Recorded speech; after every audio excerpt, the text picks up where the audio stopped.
In the name of Allah, the Beneficent, the Most Merciful, I bear witness that there is no God but Allah, who came in the person of Master Rashad Muhammad. I further bear witness that the Honorable Elijah Muhammad is the exalted Christ, living and in power. And I thank Allah eternally for the Honorable Minister Louis Farrakhan for being a divine reminder in our midst. And if not for him, I surely wouldn't be sitting here today. And so it's in the name of these three men that I greet you all in the greeting words of peace of Assalamu alaikum. Ramadan Mubarak. Alhamdulillah. Praise be to Allah.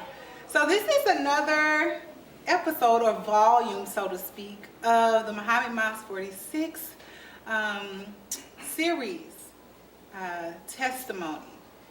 Our testimony, and it's so important during this time, especially that we give our testimony. So we are so grateful to Allah to have this brother here with us today. He is Brother Rashad Muhammad. Alhamdulillah. And it's my honor. It's really a humbling experience and an honor to have the opportunity to interview this brother today. Many of you, some of you, may have heard his testimony previously when he came to Muhammad's Mosque 46. But we have an honor today to do it somewhat again, a remix version, right? Interview style. Yes, and so I have the pleasure of being able to ask this brother some questions. So, and the purpose of this is really so that we can get an opportunity to hear believers' firsthand accounts of their experience with the Honorable Minister Louis Farrakhan.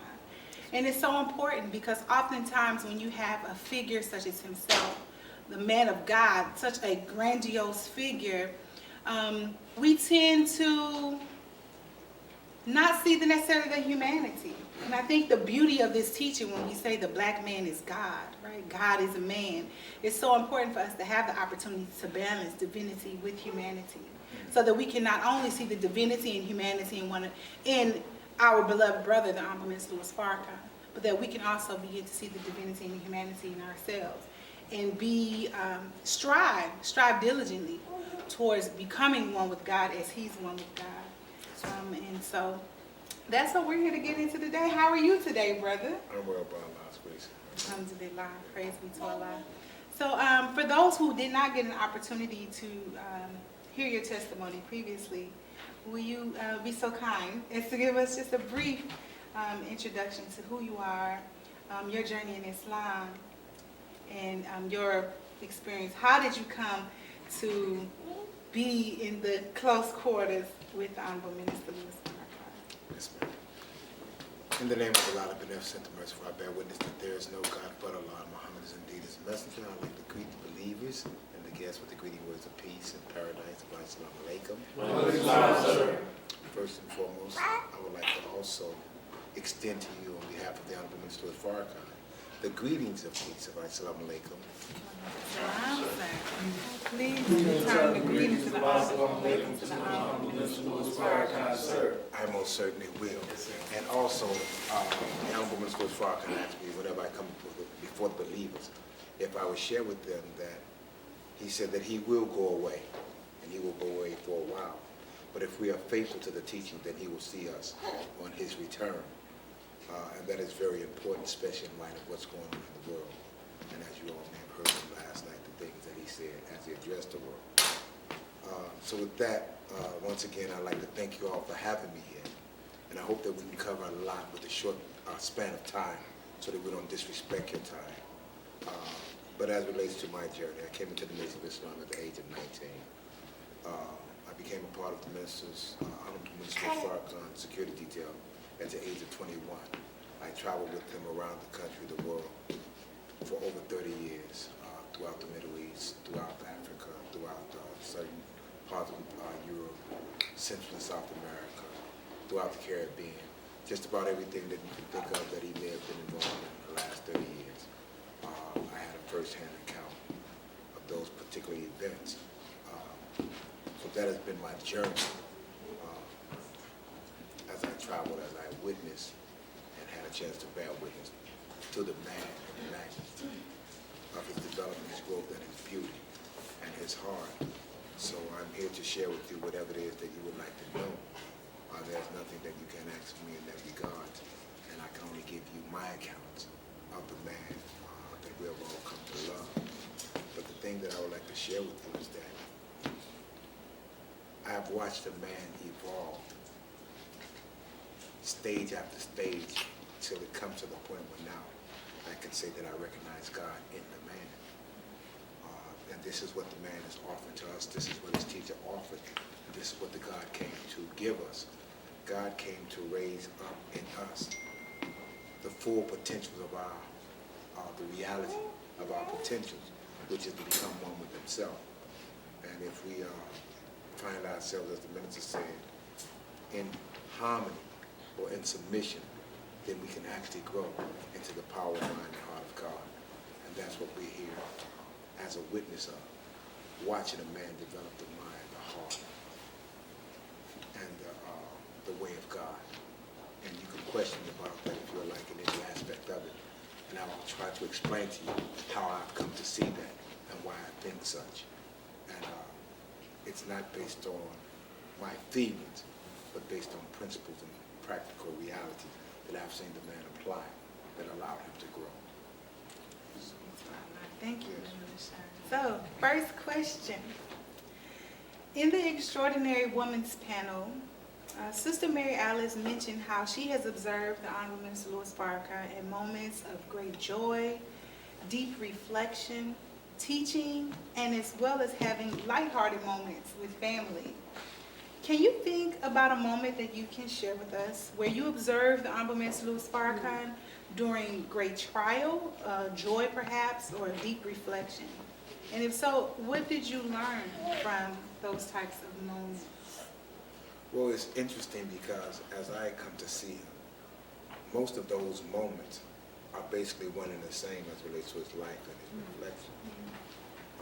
The minister's in constant reflection of God and constant remembrance of God in all that he does, whether it's painful, whether it's a joyous moment, whether it's a moment of deep reflection as relates to his teaching. It is always done out of the lens of how he views God, how he sees God according to what he has been taught by the Honorable Muhammad. So when you start talking about his joy, I don't know his joy, as you may have heard his daughter say, because he's such a man that has committed his life. I can tell you more of his pain, because I've seen his pain. I feel his pain. I've sensed his pain. But I can't say joy, because his desire is to see us as a people raised to the station that God desired for us. And that has been his life. And to look at us and our development and sometimes lack of, I can only imagine that that would be painful for a man to sacrifice 60 years of his life to reform a people just to see black men walking down the street with their pants hanging off their butt. If it wasn't for his focus, his love for God, his love for his people, then that could break his spirit after such a long journey and a struggle. So when it comes to his joy, I would think that his joy comes from his relationship with God. And that has developed to such that he's no longer a believer, he has come to know. And I would say that anything that he put his mind to, you will see manifest in reality, because he has become one. And that's a hell of a reality when we understand it. Yes, sir. Wow. Praise be to Allah. So question 2 would be, you have been blessed to travel with the Honorable Minister Louis Farrakhan, as you mentioned, during his World Friendship Tours. Can you think of and share some of the miraculous occurrences you've observed that the believers and the public may have not heard of before? You know, as I was looking and listening to the minister yesterday and reflecting over his life, his words, his travels, and I was listening to one of his messages where he was talking about his father, the Honorable Muhammad. And he said that the Honorable Muhammad was indeed the messenger of God and had grew to become greater than that. But yet, he did all that he could within his power to serve our people that went beyond him delivering the word. but yet we still didn't see him in the proper light. He said that we saw him when he presented a better education, a better paradigm for education, as a great educator. When we saw him in the business field, we saw him as a great businessman, as he developed banks and business and so on and so forth. As he developed agribusiness, then we saw him in that vein, but that didn't bring us closer to the reality of him being the messenger of God, the Christ, and now the exalted Christ. So when you start talking about the ministers, the Honorable Minister Farrakhan and his travels, that is a part of the work. But the thing is how we see him, not how the world accepts him. Because it is our testimony that will cause the world to bear witness to him and of him. And our testimony is not what we say, it's the life that we live. His life is a testimony as relates to the teachings of the Honorable Muhammad. He talked about the word efficacy and how, as I understood it, he becomes that. He is the proof and the reality of what Elijah Muhammad taught. And if we accept that, then we'll grow in the vein that we have seen him grow. And I can only say that what you're looking at in this man is a miracle. As you're trying to wrap your mind around the travels, I would say wrap your mind around the man. Because it is only our relationship and understanding the man and the God that would allow us to relate to the world properly. He is offering what he has been given to a world that is dying. He's not just a messenger to us.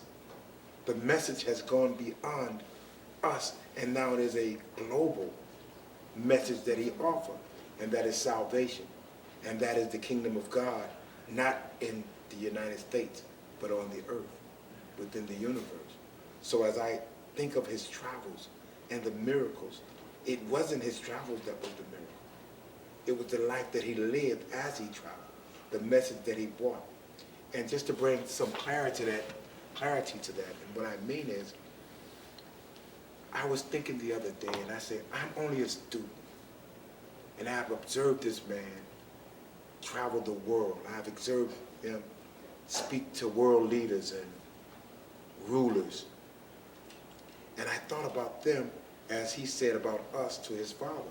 No matter what he did, we still didn't see him in the proper light. We still didn't see him as God's messenger and servant to us that would transform our lives, that would put us right back into the path of God. And I thought over him and what he said to the world leaders as he traveled. Just a few days ago, I thought about Saddam Hussein. And I thought about the minister's words. As he said, I went to Iraq before the war, and I told Saddam that jihad is only for Allah. But it is the unity of the Muslim Ummah that can help to stop the war.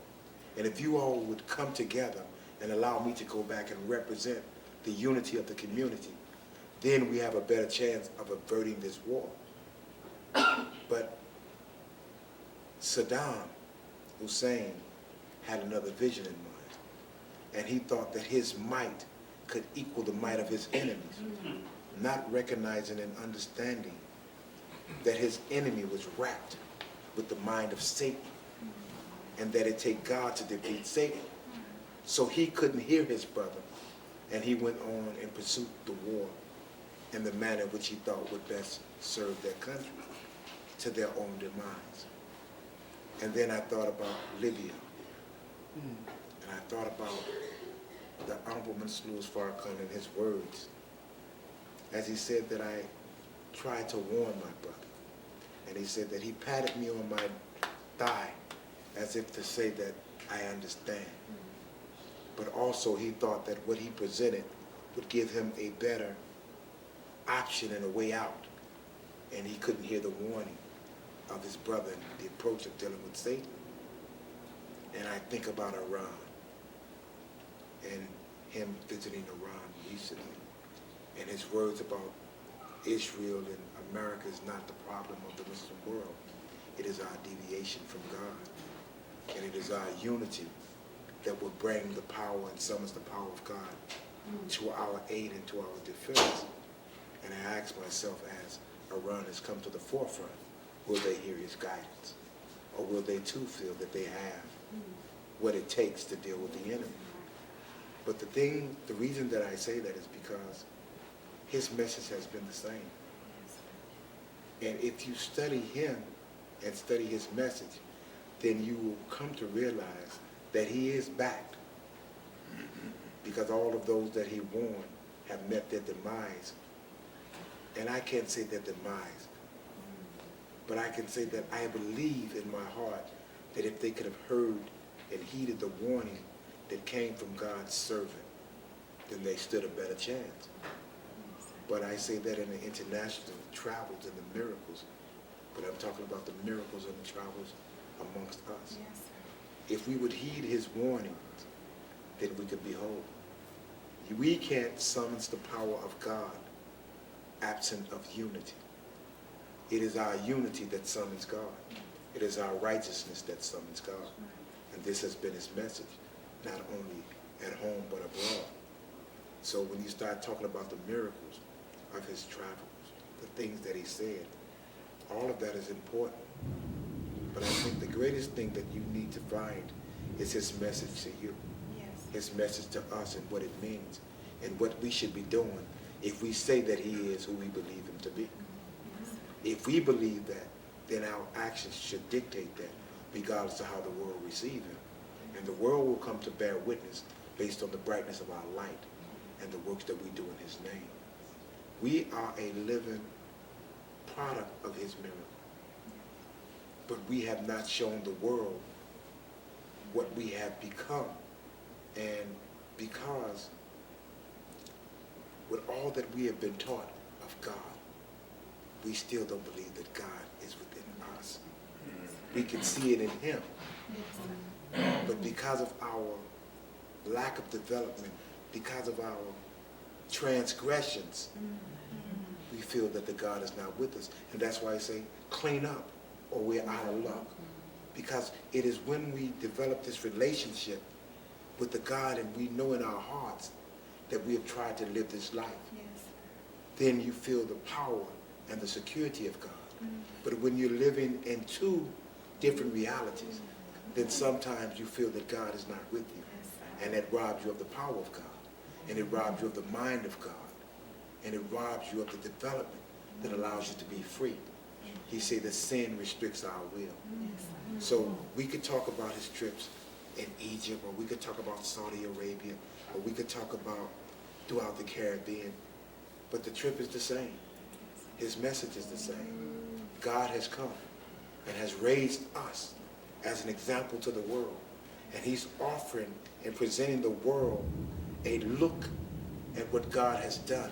And that's why he said when he was in California, that when he spoke to Minister Malik, that he said that he couldn't contain himself because of the beauty of what he saw and witnessed on the TV as relates to the demonstration of beauty, of love from the followers. And what happened as I see that is, I see something happening that we may or may not be aware of. I see the body of Christ developing.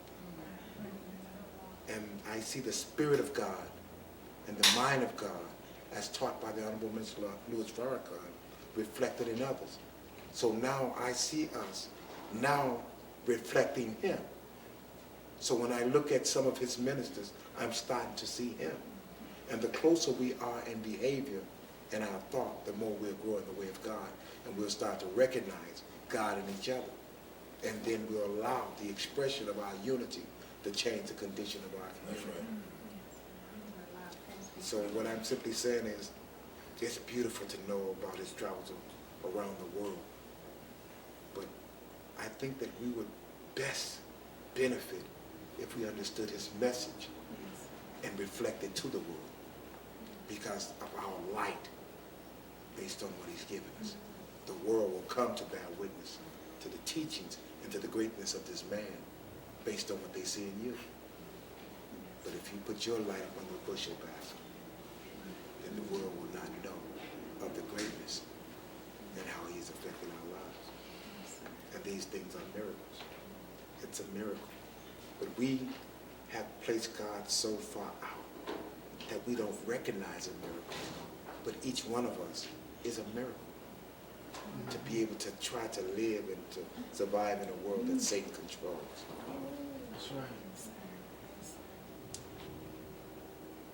What can we as believers, I mean, of course, with everything that you just said about being able to see the God within ourselves, the miracle within ourselves, believing that God lives within, what can we as believers learn from the Abba Mitzvah's Farrakhan in the areas of being a father, being a husband or a spouse, or even just as a follower, a true follower of the Honorable Elijah Muhammad?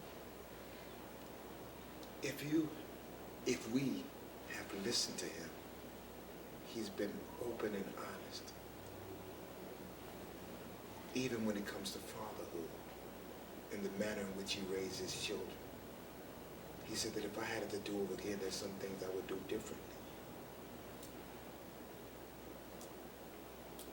He is the greatest example. Even in certain areas where he said he would change, is an example for us if we understood. As a father, if we be true to what he has taught, then we'll find ourselves being a desire of women. Every child wanting us to be their father. Men would be envious or jealous, meaning that no man is jealous of a man that is not doing anything. No woman desires a man that is not a producer. No child wants a father that cannot secure them, that can provide for them. He's given us the foundation to be the greatest father, and we are becoming that. We are not what we once were as men. The men of the Nation of Islam are some of the greatest men of our community. But most communities don't know of the men. Because we attend to our business, we may go out with the papers, but we do not share what we have, in some cases, with the community. We don't reach out and develop the young men. We don't look at, and we do, we have many that do. But the thing that I'm saying is that we can be greater reflectors of what we've been given. The greatest example is his life, his relationship to his father. His relationship to his father. If we can reflect that, then we would be great fathers, great husbands, and great providers, great uncles. So it is his life. What is it in his life that allowed him to grow to become a father to us? See, he talked about Savior's Day, about concentration. He talked about observation. He talked about obedience. If we're obedient to the word, then we'll grow into great fathers. Because there's nowhere in the teachings that allow us to be slack in our duties to our wives, in our responsibility to our children, in our responsibility to our community. So I think that his example, his life, how has he related to the unblind Muhammad? He's very reflective of what his father taught him and what he does. If we are reflective of what he taught, then we'll be great examples. First and foremost, we cannot be a great father if we can't maintain our word. The integrity of our word. This we have witnessed in him. The integrity of his word. If he say that he's going to do, he's going to do. Now, that doesn't mean that when you give your word, that doesn't present a trial for those that you give your words to. Because I heard him say from his father that some he would promise and never give them what he promised. and that would be their trial.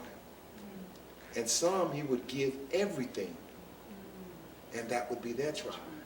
So whether you receive or you are with, from your mind being blocked or not receiving the gift of the promise, it becomes a trial to develop and present what is in you. So as we're dealing with our children, that becomes an example. There's some things that you give them, and there's some things you withhold to see how they handle it when you withhold it. But then as you develop, you explain to them as they develop why you withheld and why it was a trial. Because one of the things that we don't handle well, and I could say is disappointment, rejection. So if you don't know how to handle disappointment and rejection, then you're going to have a rough road in this life. Again, from his example, one of his first interactions with great disappointment was being denied access to become a member of the Omega Phi Psi. That was great rejection, great disappointment.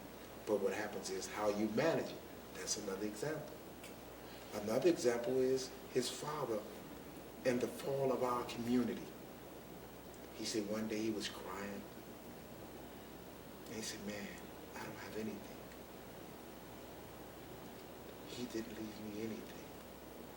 I don't have a bank account. It's rough for me providing for my family. I don't know what I'm going to do. He said, but then he thought, he gave me everything. He gave me everything in the Word. And if I take this Word that he's given me, this life that he's given me, I could take it to the market and exchange it for all that I need. And he said, when I did that, I was able to provide for others. And I've never wanted for anything. And now I can take care of others. Where now they're totally dependent upon me in so many words. So we can take that example. Sometimes you may feel that you have nothing. You have been given the greatest gift that has been given to man, and that's the revelation of God. You've been given the knowledge of God and how to become one with God. And if you don't deny that, there's nothing that you can't come into or develop for yourself. It's only based on how you believe and perceive yourself. And that's another example. He had to grow into the mind of believing in himself. Yes. He suffered the same things that we suffered in life. He was very insecure. At times he didn't think he was attractive. At times he didn't think that his mother loved him. At times he didn't think the members of his family did love him. But he had to grow beyond that, just like many of us. It's a painful thing, but if you understand it, you'll witness it in his life. His life is filled with pain, but it's not the pain that shaped him. It's his relationship in his mind with God that allowed him to grow beyond the pain. And if we would accept that, then we can grow beyond our pain. And on that vein, I'll say this. Do we know how important it is to be obedient to those that are in authority? As I thought about that, the thought that came to my mind is, when we are not obedient, we set ourselves up to be disqualified for the use and service of God. Well, how is that so? Because once you learn how to be obedient to what you recognize as something that is inferior, then we can accomplish the goal of whatever's set before us, but we'll recognize that we have to grow. But the thing is, now once you have gotten into the practice of obedience, then God can give you better. And you will accomplish the goal with no time, because you've been practicing your obedience. But if you are not given the proper challenges through your obedience, then you'll never grow to be completely obedient. So to the level of our surrender to what we perceive as mediocrity, as we perceive beneath me, as we may perceive person is conniving, not honest. Well, the thing is, if you learn how to serve under that, and we learn to serve in unity, then at a certain point, we'll recognize that we have ran our course, and it's time for something new. So if you are completely, and I'll say this, use me as an example. If you are completely obedient to me, then I can guide you to my level of perfection or imperfection, but at a certain point it will be exposed. But once you have learned how to become obedient, then God can remove me out the equation. Now he can place what you need, and there's no stopping the progress of what it is that we have to accomplish. Where do you see that in the lessons? Yaqub. His followers were completely obedient to the law, even unto the death, because he didn't permit anything else. But now we're in a greater law, which is love. And if we understand that love and we learn to be obedient to what we perceive and do not understand, then when we grow beyond it, now we're made useful to God. And there's nothing that can interfere. So what happened is, he's that example. He had to deal with people that in some cases was inferior to his mind, to his development, to his heart. But he never presented his superior position from an arrogant mind. He humbled himself, surrendered himself to the process until he grew and grew and grew, and he outgrew the process. And to the point where he became the process by which we become. So now you have the lessons, self-improvement, which is his life. And this is what he's offering to us, his life. And if we would study it and accept it, then we grow into him. But the beauty of it is, he is not who you think he is. If you surrender to Farrakhan, then I can assure you, excuse my language, if you surrender to the Honorable Minister Louis Farrakhan, if you surrender, if you submit, if we submit, I can assure you that your path is to God. And there's nothing that can interfere with your development and unlimited process or progress once we have surrendered.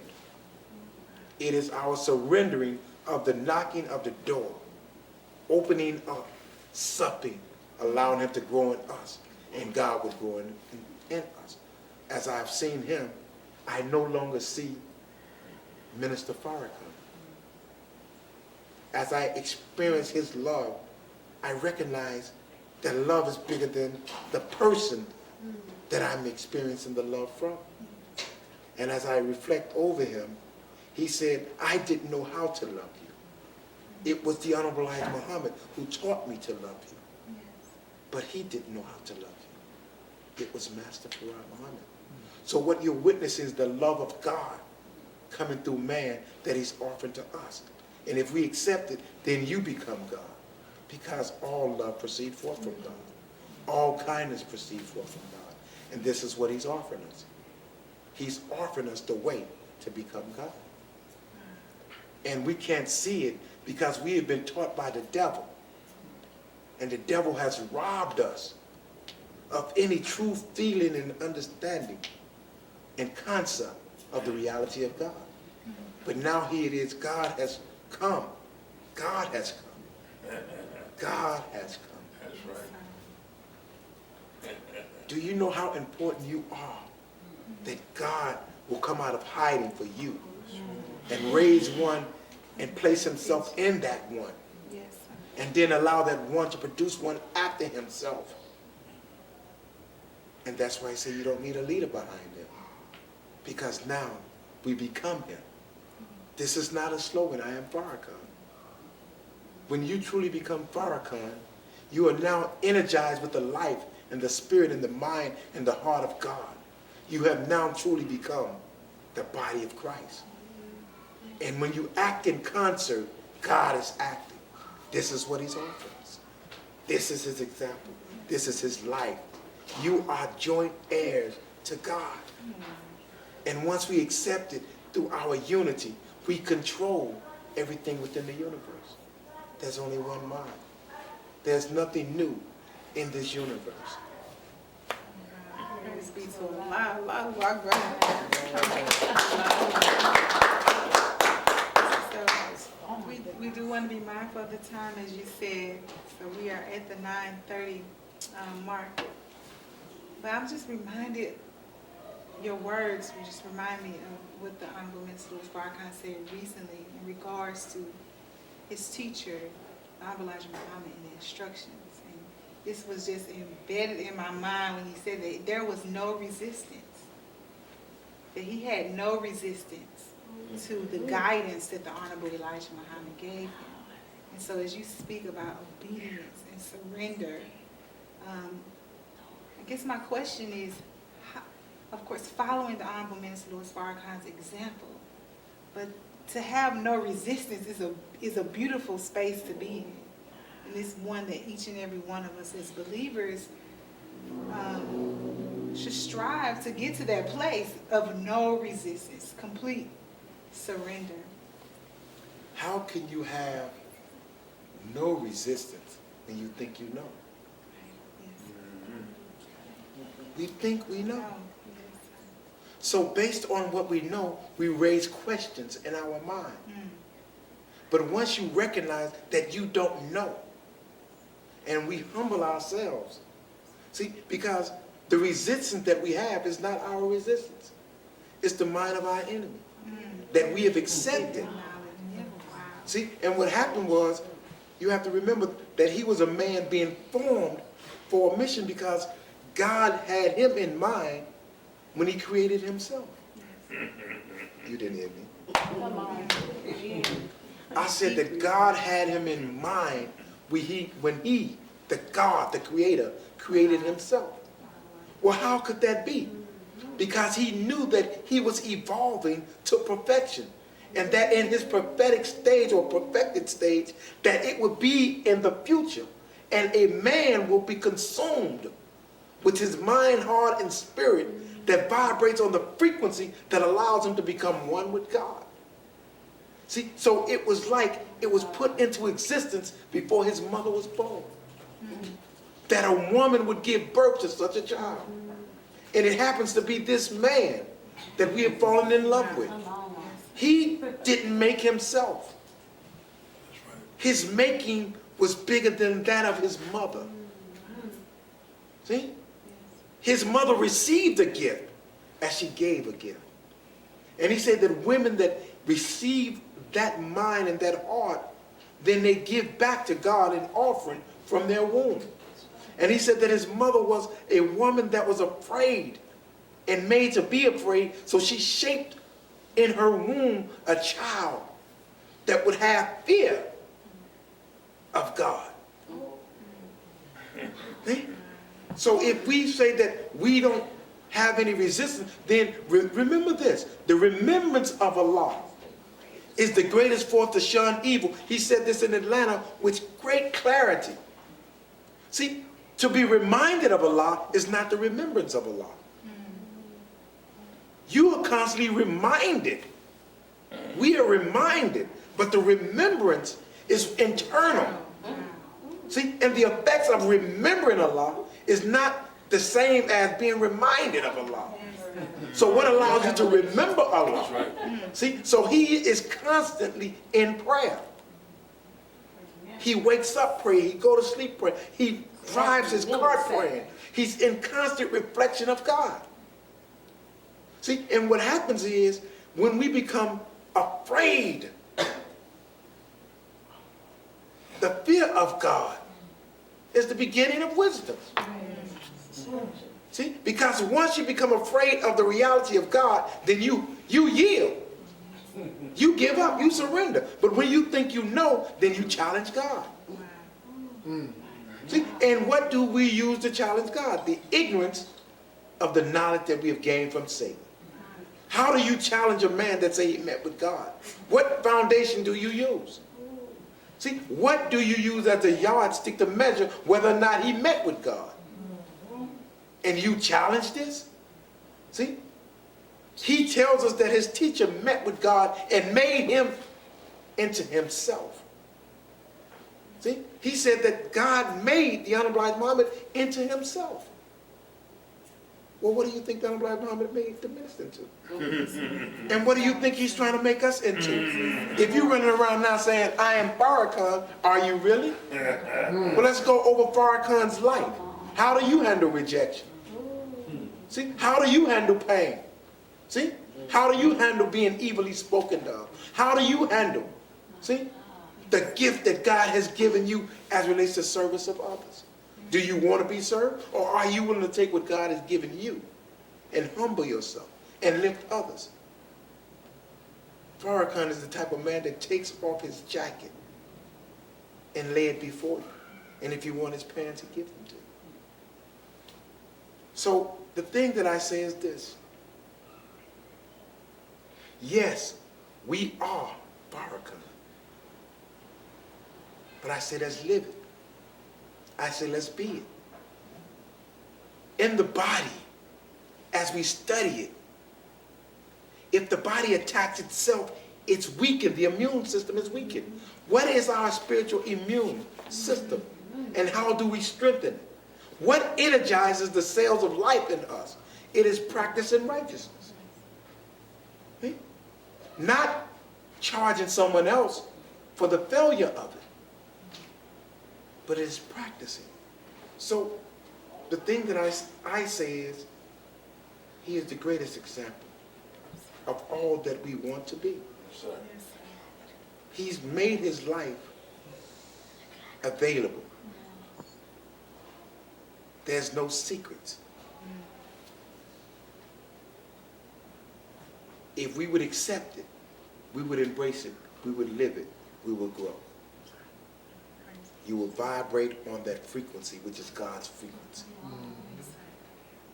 When you live a life without sin, it allows your mind to be free, to pick up on God's waves.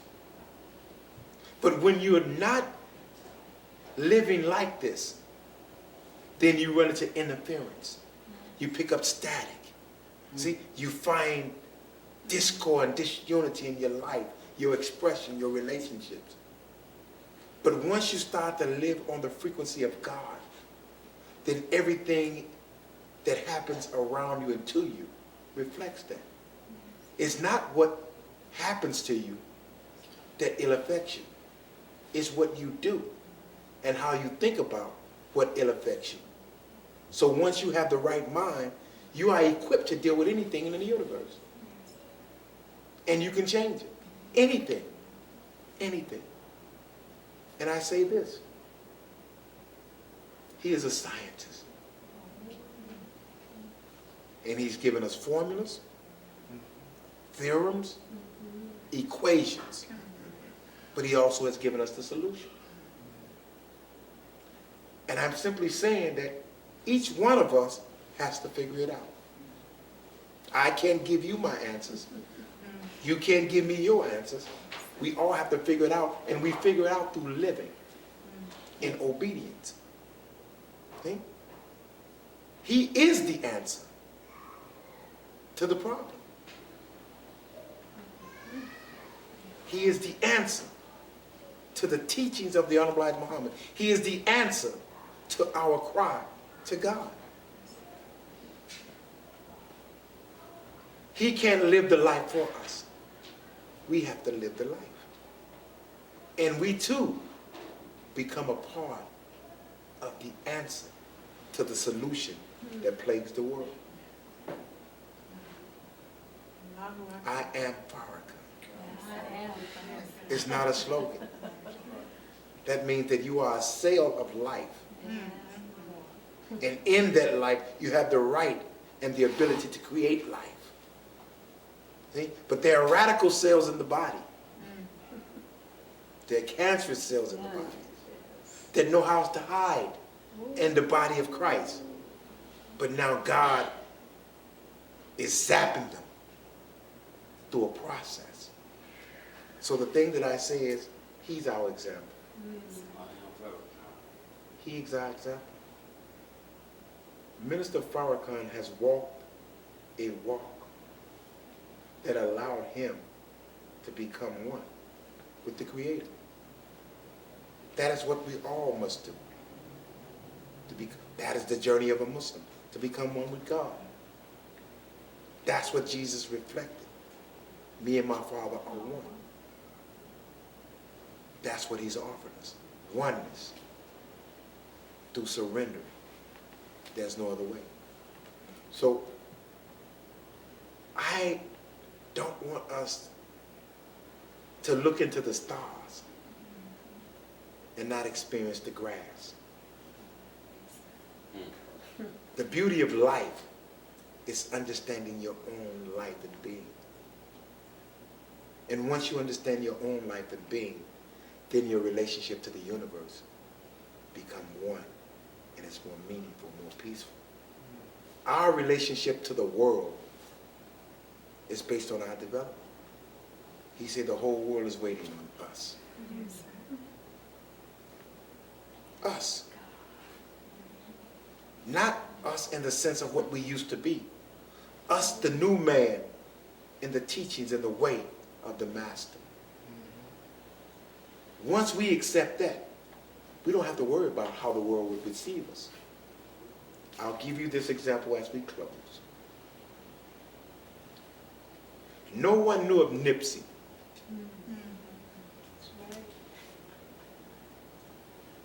other than those that lived with him in California and those that was in the music industry. But now the whole world came to bear witness to his works. If you think they were that excited about Nipsey, what about the truth of Farrakhan? The truth of Farrakhan. Do you know who the truth of Farrakhan is? Us. You. I am. See? We're the truth of Farrakhan. Come on. Because we are the product. See? So I ask you, as he said, whose children are we? See? And if we are Muhammad's children, that means that we should be praiseworthy and worthy of praise. And everywhere that we go, they should be thanking Allah for your expression, for your life, for your coming this way. Ye are all God's children of the Most High God. I ask you, God, will you serve? Will you be kind? Will you be forgiving? Will you be patient? Will you forgive the sister who injured you out of ignorance? Will you forgive the mother who harmed you out of a lack of development of self? Will you forgive those who have trespassed against you? I ask you, God, will you show mercy? Will you show mercy? Can you be kind to those that feel in their own heart that they don't deserve kindness? Can you be patient with the lack of development that you see in others? Because if you don't do it, God, you, God, if you don't do it, if you can't forgive me, if you don't show me mercy, if you, God, don't show me love, then can I say that you, God, hate black people too? You hate me because I'm black. But I ask you, God, in the name of our Father, will you be yourself? Will you reflect what this man has given us? Will you reflect him? May Allah bless us. Yes, sir. I wish we had more time, but God knows best. Go back and listen to the Honorable Minister Farrakhan's message last night. Go back and listen to Savior's Day. This is the last thing I'll say, and we close. He said, Savior's Day, that it took 64 years to make him. The question is, what has he become? He said it took 64 years for the white man, for Satan to break us. The 64 hidden years. He also talked about the history of Yaqub last night. What does that have to do with you? he taught us that the Honorable Muhammad would do Yaqub's work in reverse. What was the first thing that Yaqub did with his followers? Separate. The separation came later, but he wanted to make sure that they all was healthy breeders. See, the separation came when after they started getting arrested, and then they made provisions that he could do what he had to do, but he couldn't do it amongst the right, the holy people. So they cast him out, all that believed in him.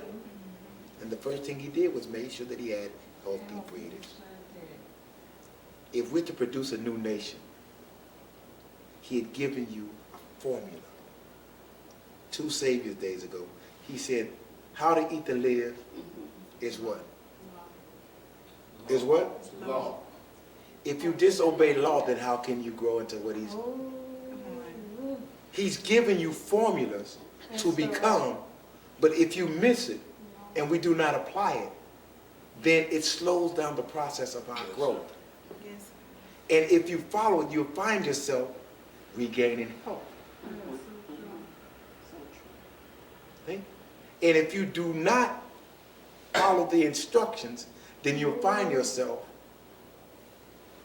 losing the life that God has given you to live. He is a scientist. He's not going to spell it out for you. He's given it to you and given you an open book, or given us an open book test. It's open. We have the book. He is the book. Let's see. In him there is no doubt. He is a guide to those who believe. May Allah bless you. Thank you. Thank you. Thank you, brother.